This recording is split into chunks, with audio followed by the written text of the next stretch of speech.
우리가 신앙생활하면서 가끔 부딪히게 되는 모순은 뭐냐면 있는 그대로 믿는 믿음입니다. 있는 그대로 믿을 수 있어야 되는데 때로는 그것이 좀 쉽지 않을 때가 있습니다. 물론 사실 그대로를 묘사한다는 것은 사람마다 다릅니다. 표현력이 다르니까요.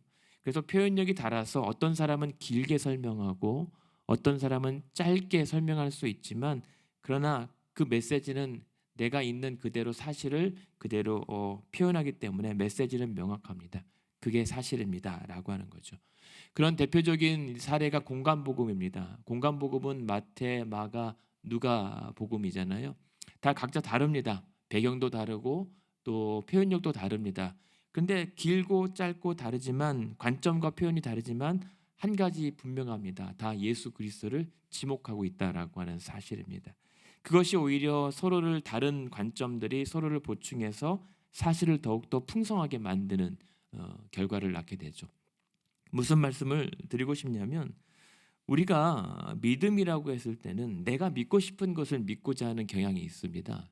그러나 우리 기독교인의 믿음은 있는 그대로를 믿는 믿음입니다. 내가 그것을 보태거나 빼지 않는 주의 말씀대로 본 그대로 믿는 믿음입니다. 그래서 우리의 믿음은 단순합니다. 그리고 명확하죠. 근데 이게 믿음 생활이 어려워지는 게 뭐냐면 있는 그대로를 믿지 않고 자꾸만 왜곡하고 비틀고 조금 타협하려고 하니까 믿음이 복잡해지는 겁니다. 그래서 우리가 있는 그대로 믿으면 되는데 이게 우리의 뜻대로는 안 된다는 겁니다. 그래서 필요한 게 은혜입니다. 여러분 오늘 이 아침에 우리가 함께 기도해야 됩니다. 주여 말씀 그대로 믿게 하여 주시옵소서. 내가 믿어보려고 했는데 안 됩니다. 안 됩니다. 그래서 은혜가 필요합니다. 그런데 오늘 본문에 등장하는 9장의 본문에 어려운 사람들이 바리새인들이 등장합니다. 이 바리새인들은 눈앞에서 일어난 일을 보고도 안 믿으려고 하니까 상황이 어려워집니다. 그래서 이 보고 있는 그대로 믿어야 될 이 상황을 자꾸만 다른 곳으로 왜곡하고 비틀려고 하니까는 자꾸만 꼬이게 되는 상황을 보게 됩니다. 오늘 본문은 읽어드렸진 본문은 9장 1절부터 쭉 올라가는데요. 지금 예수님께서 길을 가실 때에 맹인을 만납니다. 근데 9장 2절에 1절 2절에 보면 이 맹인은 태어날 때부터 앞을 못 봐요. 그러니까는 태어나서 한 번도 세상을 경험하지 못했습니다. 빛을 본 적이 없습니다. 그러니까 얼마나 서운해요. 속상해요. 그런데 2절에 보면 유대인들이 물어봅니다. 제자들이 예수님에게 이 날 때부터 태어난 이 소경은 누구의 죄 때문에 앞을 못 보게 된 겁니까? 혹시 부모의 죄 때문에 부모가 죄를 지어서 이 아이가 불쌍하게도 앞을 보지 못하게 된 것 아닙니까? 라고 물어봅니다. 왜냐하면 유대인들은 이 어떤 아프면 어떤 벌을 받았다라고 하는 것 혹은 누구의 죄 때문에 그 결과로 아프다라고 하는 것으로 인식을 했으니까요. 그런데 하필이면 이 제자들이 누구의 죄입니까? 부모입니까? 라고 지목을 해버린단 말입니다. 근데 이 상황에서 3절에 보면 아니다. 부모의 죄 때문이 아니다라고 말씀하시잖아요. 근데 이 소경의 부모의 마음은 얼마나 미워졌을까요? 태어날 때 자기 아기가 앞을 보지 못하는 사실을 깨달았을 때는 얼마나 가슴이 미어지고 평생 자녀에게 미안한 마음으로 살았을까? 그런데 지금 참 이 부모의 마음은 나중에 후반부에도 보면 참 부모의 마음이 참 안타깝습니다. 제일 불쌍한 사람들이 이 부모들이에요. 아기 때문에 불쌍했는데 이 아이가 이제 성인이 됩니다. 성인이 되어서 어느 날 갑자기 자기 아들이 앞을 보게 되었습니다. 예수라고 하는 분이 이 아들을 고쳐줬단 말입니다. 근데 기뻐하지는 못해요. 왜냐하면 바리새인들이 자신들을 불러서 네 아들이 어떻게 고침받았느냐라고 얘기하는데 예수가 고쳤다 그러면은 쫓겨나기 때문에 출교당하기 때문에 기뻐하지도 못하고 고마워하지도 못하고 그렇다고 또 아니라고 말할 수도 없는 참 안타까운 상황을 맞이하게 됩니다. 그런데 지금 그 가운데 예수님만큼은 오로지 본인의 본분과 하시는 일을 위하여 담담하게 지금 나아가고 계세요. 그런 가운데 9장 3절에 보시면 뭐라고 하면 예수님은 다릅니다. 사람들은 이 아이가 불행하고 죄 때문이라고 얘기하지만 예수님은 아니다라고 선을 그으세요. 대신 이 아이가 이렇게 소경으로 된 것은 하나님이 하시는 일을 나타내고자 함이라. 그래서 나는 이 낮에 있는 것처럼 나도 나의 일을 하러 가는 것이다 라고 지금 이 맹인을 만나주세요. 우리가 주의해야 될 것은 그러나 이 사람이, 이 맹인이 앞을 보지 못하게 된 것은 하나님의 하시는 일을 나타내고자 합니다 라고 해서 우리가 모든 상황을 그렇게 매도해버리면 우리 신앙생활에 아주 어려움이 생깁니다. 그러니까 모든 질병과 재난과 재앙이 어떤 죄 때문은, 죄의 연약한 결과이지만 이 사람이 맹인이 된 것은 죄 때문은 아니에요. 그런데 예수님께서 하나님의 일을 나타내기 위해서 된 일이라고 얘기하시는 이것도 우리가 분별해야 되는 것은 뭐냐면, 그렇게 되면 오늘날 우리 신앙생활에 적용할 때 이 사람이 아프고 저 사람이 잘못되고 어떤 뜻하지 않은 불의의 사고를 당하면 다 하나님 뜻이 있어 라고 얘기하는 순간 이 믿음이 이상해지는 겁니다. 하나님이 이상해지는 겁니다. 그렇기 때문에 우리가 그것을 분별하되 병과 재난, 재앙을 다 하나님의 뜻이라고 매도하기보다는, 그러나 우리의 죄로 인한 연약한 세상과 결과들을, 그런 악함을 하나님의 선함으로 덮어주시는 은혜가 있다라고 우리가 이해하는 것이 맞습니다.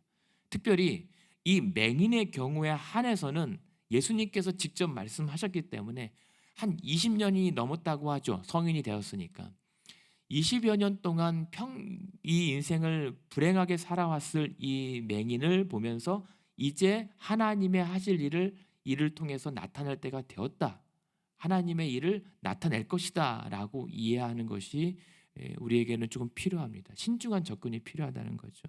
그러니까 이렇게 당부 드리는 이유는 자꾸 너무 하나님의 섭리, 하나님의 뜻, 하나님의 일을 너무 아무것도 아니래도 다 우리가 좀 갖다 붙이는 경향이 있기 때문에, 그래서 하나님의 일이 왜곡될 때가 있다는 이유 때문입니다. 어쨌든 간에 그래서 그 하나님의 하시는 일을 나타내기 위해서 예수님께서 이 사람을 만나줍니다. 그러니까 지금 뭐냐면 하나님의 하시는 일을 나타낸다라고 하는 거는요, 이 맹인이 우리가 잘 아는 실로암 사건이잖아요. 복음성가로 더 유명한 이 사건이 여기서 나온단 말입니다.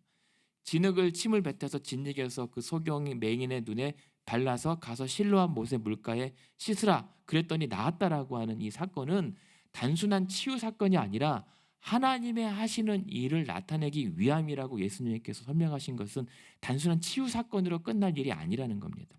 이를 통해서 우리에게 전하고자 하는 메시지가 있다는 말씀을 하시고 싶은 거예요.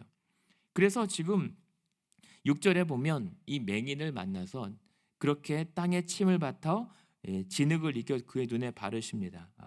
뭐 이상하죠. 그냥 방금 38년 된 이 병자는 그냥 일어나 걸으라고 했는데 고쳐주셨으면서 이 사람은 왜 그냥 앞을 보라라고 말씀하지 아니하시고 왜 굳이 침 발라 진흙을 진이겨서 그를 다시 가서 씻으라고 하셨을까? 정확하지는 않습니다.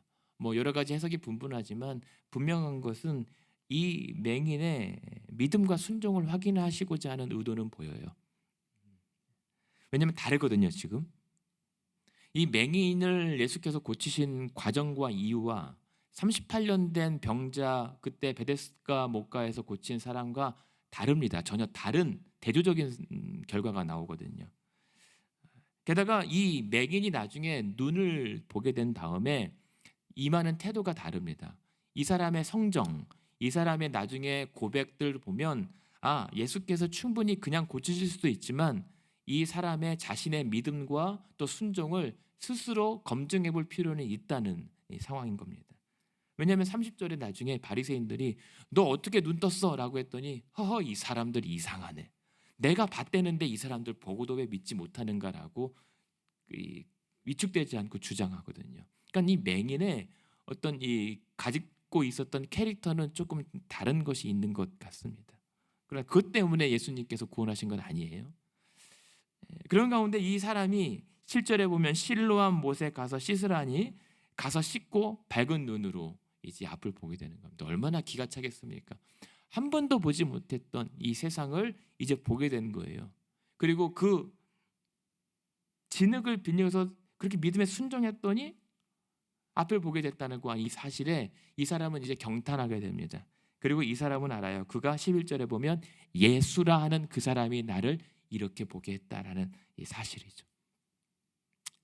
오늘 이 아침에 우리가 또 기도할 때 기대하지 않았던 맹인에게 예수께서 갑자기 찾아와 주셔서 그의 눈을 어루만져 보게 하셨던 그 은혜가 우리에게도 있었으면 좋겠습니다. 보지 못했던 것을 보게 되는 이 사건들. 그런데 이 맹인을 둘러싼 주변 사람들의 반응이 참 당황스럽습니다. 사람들 보면 8절부터 10절까지 이웃 사람들이 저 사람 거지 아니야? 저 사람 저기 앉아있어 앞을 못 봤던 사람들 아니야? 아니 아니야 그 사람 아닐 거야. 그 사람은 나면서부터 못 봤어. 막 옥신각신합니다. 그런데 사람들이 물어봅니다. 10절에 보면 그들이 묻되 네 눈 어떻게 뜬 거야? 라고 물어봅니다. 그러면서 12절에 보면 나 예수라는 사람이 고쳐졌어. 그랬더니 물어보는 게 그들이 이르되 그는 어디 있느냐라고 물어봅니다. 저는 이 사람들이 원래 그런가 싶은 게 야, 너 보게 돼서 너무 좋겠다. 축하하거나 같이 기뻐해 주는 사람이 없어요. 그냥 다 질문만 해요. 너 어떻게 떴어? 너 그 사람 어디 있어? 뭔가 따져드는 것처럼 들린단 말입니다. 그래놓고는 13절에 보면 이 사람을 누구한테 데려가냐면 바리새인에게 데려가요. 왜요? 안식일이었거든요. 안식일에 눈을 고치셨다라고 하는 이 사건 때문에 이 사람이 태어나면서부터 처음 빛을 경험한 이 사실에 놀라워하기보다는 이 사람 데리고 바리새인에게 데려가서 신문 한번 조사를 한번 받게 한단 말입니다. 그러면서 이 바리새인들도 14절에 보면 진흙을 이겨 눈을 뜨게 하시는 날은 안식일이라 라고 해서 바리새인들이 어떻게 해서 눈을 뜨게 됐느냐, 왜 안식일에 보게 됐느냐라고 또 따지고 신문을 하는 겁니다. 이상합니다. 그런데 16절에 보면 어떻게 얘기합니까? 그대로 얘기했더니 이 사건은 단순하다. 안식일에 눈을 뜨게 한 사람은 하나님의 사람이 아니니까 이 사람은 죄인이다. 그러므로 그 예수는 하나님의 사람도 아니고 죄인일 뿐이다라고 단정져요. 아니 지금 눈을 뜬 건 맹인인데 애꿎은 예수를 죄인으로 판정하고 있단 말입니다. 그러니까 이 바리새인들도 지금 이 사람이 눈을 뜬 것은 중요하지 않아요. 눈을 뜨게 한 그가 안식일에 일했기 때문에 죄인이다라고 하는 것만 중요한 겁니다. 그래서 16절 후반에 보면 분쟁이 생겨요. 그래서 바리새인이 물어봅니다. 바리새인이 맹인에게 너 그 사람이 눈을 뜨게 했는데 너는 그를 어떠한 사람이라고 하느냐라고 얘기합니다. 지금 우스운 질문을 하는 겁니다. 넌 눈을 뜨게 한 사람을 우리는 죄인이라고 보는데 너는 누구라고 보는가라고 대답을 강요하고 있단 말입니다. 그러니까 너도 빨리 얘기하라는 겁니다. 그 사람 죄인 맞지? 눈을 뜨게 한 거는 중요하지 않아. 예수가 죄인이어야 된다라고 하는 것만 보이는 겁니다. 바리새인들. 그랬더니 17절에 보면 이 사람은 선지자인데요. 얘기하는 겁니다. 선지자 같습니다. 그러니 이제부터 상황이 꼬입니다. 18절에 보면 맹인이라고 있던 이 사람이 직접 이 사람이 선지자라고 얘기하니까 반박이 안 되는 겁니다. 그래서 뭐라고 합니까? 그가 보게 된 것을 믿지 아니하고 부모를 불러요. 눈을 떴다니까요. 그 사람이 지금 보고 얘기를 하고 있다니까요. 근데 그것을 안 믿어요. 그리고 부모를 불러서 신문합니다. 19절에 보면 네 아들 맞지? 네 아들 태어나면서부터 맹인 맞지? 근데 지금 어떻게 지금 보고 있느냐? 라고 묻습니다. 근데 이 부모가 불쌍한 것은 서두에 말씀드렸던 것처럼 20절에 대답을 못해요. 맹인으로 난 것은 맞는데 대답을 못합니다. 그래서 21절 그리고 23절에 보면 우리한테 물어보지 말고 이제 장성한 아들이니까 스스로 증언할 수 있는 자격이니까는 직접 물어보십시오. 2차례 얘기해요. 왜 말 못합니까? 예수라고 하는 분이 붙여졌다고 합니다. 라고 왜 말을 못합니까? 22절입니다. 그 부모가 이렇게 말한 것은 누구든지 유대인들이 예수를 그리스도로 시인하는 것은 출교하기로 결의했기 때문에 무서워서 말을 못합니다. 바리새인들이 부모를 불러다가 물어본 것은 사실은 입단속시킨 거예요.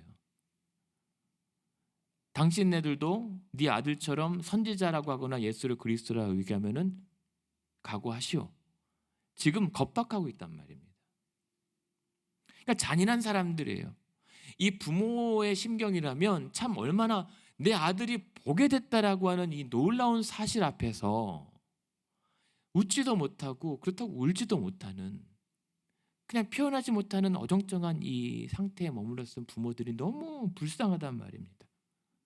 그럼에도 불구하고 요한복음에 세 가지 형태의 믿음이 등장하잖아요. 참 믿음, 거짓 믿음, 애매한 믿음. 지금 부모들의 믿음이 어쩌면 예수가 고쳤다라고 하는 사실을 보거나 혹은 들었을 텐데 아들로부터 그것을 고백하지 못하는 거예요. 그래서 안 되겠어서 지금 24절에 보면 안 되겠다. 부모도 안 되겠다. 다시 그 맹인을 두 번째 부릅니다. 그러면서 얘기하는 게 24절 중반에 보면 하나님께 너 지금 영광 올려라 라고 합니다. 하나님께 영광 올려라 라고 하면서 왜 얘기하냐면 너는 그 사람이 죄인인 줄 인정하느냐라고 얘기하는 겁니다. 무슨 말이에요? 분명 죄인이 아니라 선지자라고 했는데 두 번째 맹인을 불러서 너 하나님께 영광 올려? 자, 죄인이 아니야 라고 묻는 겁니다. 그러니까 이 바리새인들의 입장에서는 예수를 부정하고 죄인이라고 얘기하는 것이 하나님의 영광 돌리는 일이라고 믿는 겁니다. 우리 신앙에도 전혀 하나님의 일과 무관한, 오히려 하나님께서 기뻐하지 않은 일들을 통해서 하나님 영광이라고 이름 붙일 때가 있습니다. 이 바리새인들의 모습이 딱 그렇단 말입니다. 그 부모나 그 맹인되었다가 앞을 보게 된 사람의 심경과 예수 그리스도의 그 애타는 그런 찾아오심의 마음은 헤아릴지도 못하고 그저 본인들이 중요하게 여기는 가치, 어떤 기들의 주장하는 어떤 논리가 맞다라고 우기기 위해서 사람들을 겁박하고 윽박하고 또 포위합니다. 거기를 거려놓고 하나님 영광 받으시옵소서 얘기한단 말입니다. 이게 바리새인들의 신앙이었어요. 그런데 이 맹인이 이 정도면 이제 분위기 파악을 할 줄 알잖아요. 그런데 뭐라고 얘기하냐면 25절에 나는 그가 죄인인지 모르겠습니다. 단 한 가지 내가 확실히 아는 것은 내가 못 보았다가 지금 보게 된 겁니다. 이거는 누구도 부정하지 못하는 사실이에요. 이 맹인에게 있어서는 이것은 절대 부정할 수 없는, 자신이 그래서 눈을 못 본 척 할 수가 없잖아요. 보고 있는데 답답한 일입니다. 그러면서 얘기하는 게 26절에 바리새인들이 어떻게 네 눈뜰을 뜨게 했느냐 또 다시 윽박지르니까 27절에 아니 내가 이미 이렇게 몇 번 얘기했는데도 듣지 않고 왜 같은 질문을 반복해서 얘기하십니까? 라고 맹인이 오히려 이제 따집니다. 하소연합니다. 그러니까 28절에 보면 바리새인들이 욕합니다. 욕을 하면서 이제 이 맹인을 이제는 이제 노골적으로 얘기합니다. 우린 모세 제자다. 너 그러면 그 사람 제자 될래? 라고 얘기하는 겁니다. 그 말은 무슨 말입니까? 너 예수의 제자야? 그럼 너는 출교야. 이제는 마지막 마지노를 제시합니다. 쫓겨날래? 아닐래? 그런데 30절에 보면 이 맹인이 그 사람이 대답하여 이렇게 얘기합니다. 참 이상하다. 참 당신들 이상합니다. 이상한 사람들입니다. 아니 그 사람이 내 눈을 뜨게 하였는데 당신들은 그 사람을 죄인이라고 취급하는데 나는 알겠는데 당신들은 그 예수가 어디서 온지 모르겠습니까? 라고 오히려 이제는 반문한단 말입니다. 맹인이 앞을 못 봐서 사람들이 거짓 취급했지만 사실은 뚝심 있는 사람인 거예요. 지금 웬만하면 앞을 봤으면 이제 내가 잘 살아야지 하면서 타협할만 한단 말입니다. 제가 보긴 몰라도 38년 된 병자는 그랬을 거예요. 죄인 맞아요 라고. 왜냐하면 자기를 일으킨 사람이 누군지 몰랐다가 예수라고 하는 말에 당장 가서 고발했잖아요. 일렀잖아요. 근데 이 사람만큼은 그가 어디서 왔는지 알지 못하는가. 31절에 보면 하나님이 죄인의 말을 듣지 않고 경건한 자의 말을 듣지 않겠습니까? 그런데 창세 이후로 32절 33절에 보면 나면서부터 맹인된 자를 앞을 보게 한 일은 듣도 보도 못한 전무후무한 일이다. 그렇다면 이게 누구의 일이겠는가? 하나님으로부터 오지 않으면 그 사람이 하나님의 사람이 아니면 이 일이 일어났겠습니까? 난 나면서부터 맹인인 거 당신들도 알지 않습니까? 그런 자를 눈을 뜨게 했으면 이 사람은 죄인이 아니라 하나님으로부터 온 사람이기에 가능한 일 아니었겠습니까? 당신들 참 이상합니다. 왜 그 사실을 믿지 못하십니까?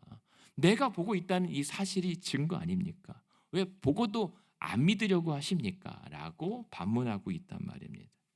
그랬더니 34절에 보면 네가 지금 온전히 죄 가운데 태어나서 우리를 가르쳐 드냐라고 이제는 쫓아내버려요. 안 되니까는, 말이 안 되니까 그냥 말할수록 본인들만 지금 창피하잖아요.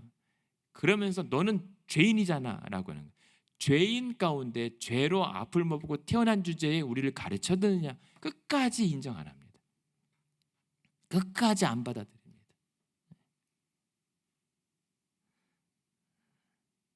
그러니까 이 맹인은 오히려 답답한 겁니다. 바리새인들은 있는 그대로 안 믿으려고 하니까 답답한데, 이 맹인은 아니 나는 알겠는데 왜 당신들만 보고도 안 믿는지 오히려 답답한 상황이 되는 겁니다. 왜냐면요, 이렇게까지 맹인이 얘기한 것은 마음이 이젠 기울었어요. 내가 출교 당하든지 안 하든지 나는 그 예수가 하나님의 사람이라고 아니라고 부정할 수가 없습니다. 부인할 수가 없는 거예요. 내가 봐버렸잖아요. 내가 봐버렸기 때문에 사실을 아니라고 말할 수 없는 겁니다. 그냥 본 그대로 믿는 거예요. 있는 그대로, 내게 일어난 그 사실 그대로 믿는 거. 근데 사람들이 이상합니다. 말을 못합니다. 혹은 그것을 부정하라고 얘기합니다. 아니 다시 앞을 보지 말라는 얘기인가? 그래 쫓겨나는 대가로 나는 예수가 하나님의 사람 맞다라고 인정한 거예요. 이게 있는 그대로 믿기 힘든 사회 당시의 기록입니다. 오늘날도 마찬가지입니다. 있는 그대로 믿는다고 그러면 이상한 사람이 되는 시대입니다. 하나님의 기적을 믿고 천지 창조를 믿으면, 예수님이 죽은 자를 일으킨 나사로의 기적을 말하면 그냥 공상이라고 얘기합니다. 이상하다고 얘기합니다. 내게 하나님께서 주신 은혜를 간증하고 고백하면 그거 아닐 거라고 반박당합니다. 근데 이 맹인은 그럼에도 불구하고 내게 일어난 일을 부정할 수가 없었던 겁니다. 대신 두렵죠. 오히려 이 맹인은 차라리 앞을 못 봤을 때는 그냥 마음이라도 편했을지 모르는데, 오히려 앞을 보고 세상을 이제 눈뜨고 다닐 때부터 불안해집니다. 유대 사회에서 쫓겨나 버립니다. 이젠 빌어먹지도 못하는 그런 상황에서 암담합니다. 그런데요, 35절에 보면 이 맹인을 오늘 본문에서 유일하게 걱정해주고 또 찾아봐주는 사람이 있습니다. 바로 예수님이십니다. 예수께서 35절에 보면 그 사람을 사람들이 쫓아냈다는 얘기를 듣고 그를 만나주십니다. 오늘 여러분 아무도 안 알아주잖아요. 여러분의 애타는 마음 아무도 안 알아주잖아요. 괜찮아요. 아니 안 괜찮아요. 조금 알아주면 좀 좋을 것 같은데. 하지만 설령 그렇다 할지라도 괜찮을 수 있는 것은 예수님은 아세요. 예수님은 여러분 아시고 걱정해 주세요. 저는 믿어요. 저는 믿습니다. 예수님은 아신다고. 예수님은 나를 걱정해 주신다고. 여러분 그래서 이 아침에 그래서 안심하며 기도하시면 되는 거예요. 그 예수가 나를 만나주시고 찾아오시기 때문에. 그러면서 이 맹인에게 얘기하는 겁니다. 그를 만나서 묻는 게 네가 인자를 믿느냐라고 얘기합니다. 인자는 하나님의 사람, 하나님으로부터 온 사람, 메시아 그리스도라고 이해하면 됩니다. 근데 이 맹인이 뭐라고 합니까? 36절에 네, 내가 믿고 싶습니다. 대체 그가 누굽니까? 내가 정말 믿고 싶습니다. 이제 이 사람에게서 이제 유일한 소망은 그 인자를 믿고 사는 인생밖에는 남지 않았어요. 쫓겨났단 말입니다. 부모도 나를 인정을 지금 받아들이지 못하는 그런 애매한 상황이 되어버린 겁니다.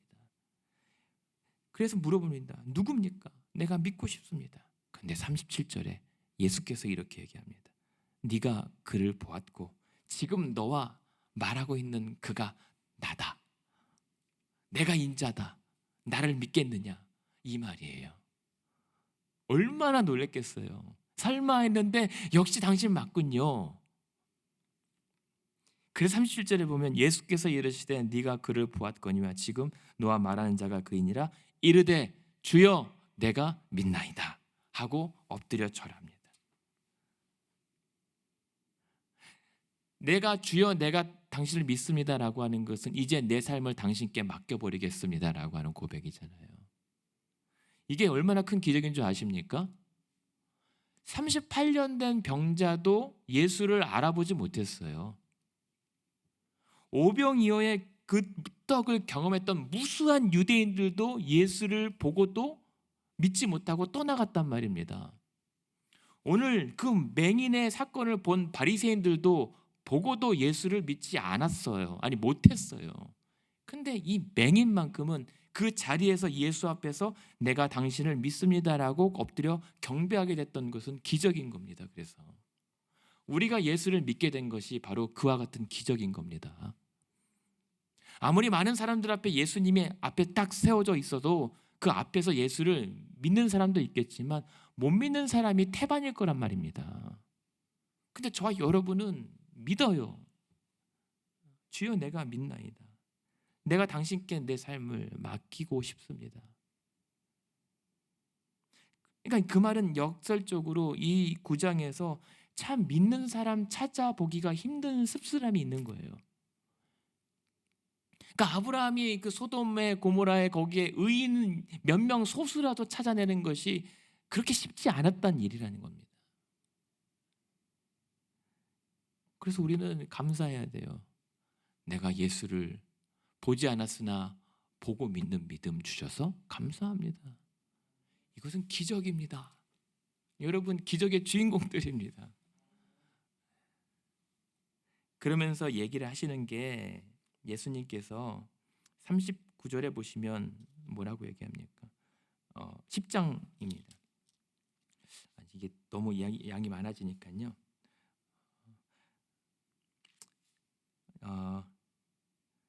39절에 보면 예수께서 이르시되 내가 심판하러 이 세상에 왔으니 보지 못하는 자들은 보게 하고 보는 자들은 맹인이 되게 할 것이다. 나는 이 땅에 구원과 심판에 대해서 온 것이지 단순히 눈뜨러 고치러 온 거 아니다라고 얘기하는 거예요. 그래서 내가 본다라고 하는 자들은 자신들이 못 보고 있다는 사실을 깨닫게 하고 내가 못 보았어도 남들이 보지 못하는 것을 보게 하러 오신 분이 예수님이다라고 하는 얘기입니다. 여러분 40절에 이렇게 얘기합니다. 바리새인 중에 이 얘기를 듣던 사람이 그럼 우리도 맹인인가? 맞습니다. 보고도 믿지 못하는 자들이 맹인인 거죠. 눈뜬 소경인 거죠.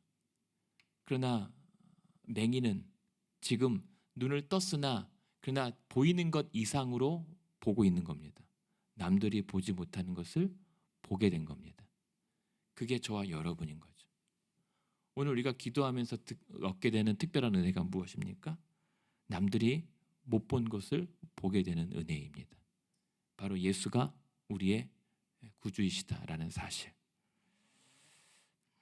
그래서 얘기하시는 겁니다. 10장 2절에 나는 양의 목자고 10절에 14절에 보면 나는 선한 목자다. 이게 왜 그 맥락에서 나온지 아십니까?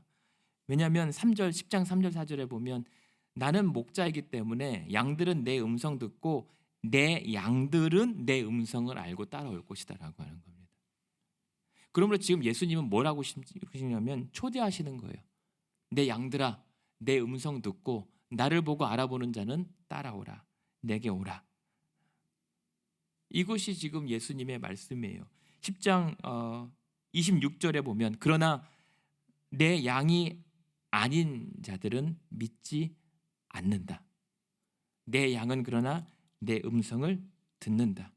25절에 보면 내가 너희에게 말하여도 믿지 아니한 것은 내 양이 아니기 때문이다라고 얘기합니다. 앞에 8장 47절도 한번 볼까요? 8장 47절에 왜 같은 말씀을 듣고도 누구는 듣고 누구는 안 들리나요? 같은 사건을 보고도 누구는 믿고 누구는 있는 그대로를 외면하나요? 하나님께 속한 자는 8장 47절입니다. 하나님의 말씀을 듣나니 너희가 듣지 아니하는 것은 하나님께 속하지 아니하였기 때문이다 라고 얘기합니다.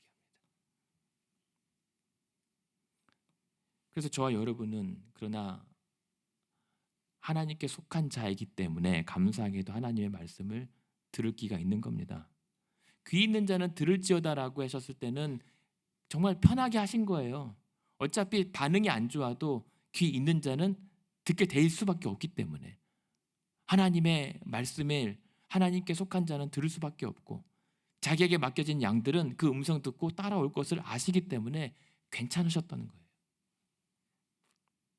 그래서 이런 본문 앞에서 얘기를 하니까요. 이제 결론을 맺어야죠. 10장 19절에 보면 이 말씀으로 말미암아 유대인 중에 다시 분쟁이 생깁니다.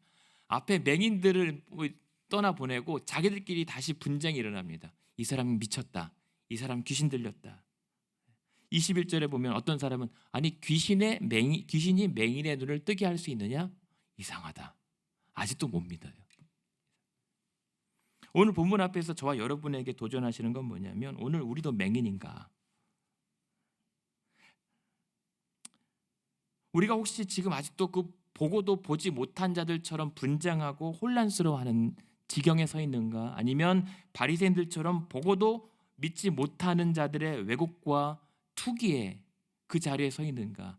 아니면 보지 못한 줄 알았는데 남들이 보지 못한 것을 보았다라고 확신하고 물러설 수 없는 믿음으로 나아가고 있는가? 우리들의 믿음은 어떠한가? 입니다. 그래서 오늘 기도의 제목은 주여 내가 믿나이다. 그 은혜를 구하는 겁니다. 하나님께 속한 자로서 오늘도 내 귀를 닫지 않고 있는 그대로 하나님의 말씀을 듣게 하여 주시옵소서. 내게 보여주신 그대로 믿는 믿음을 내게 주시옵소서.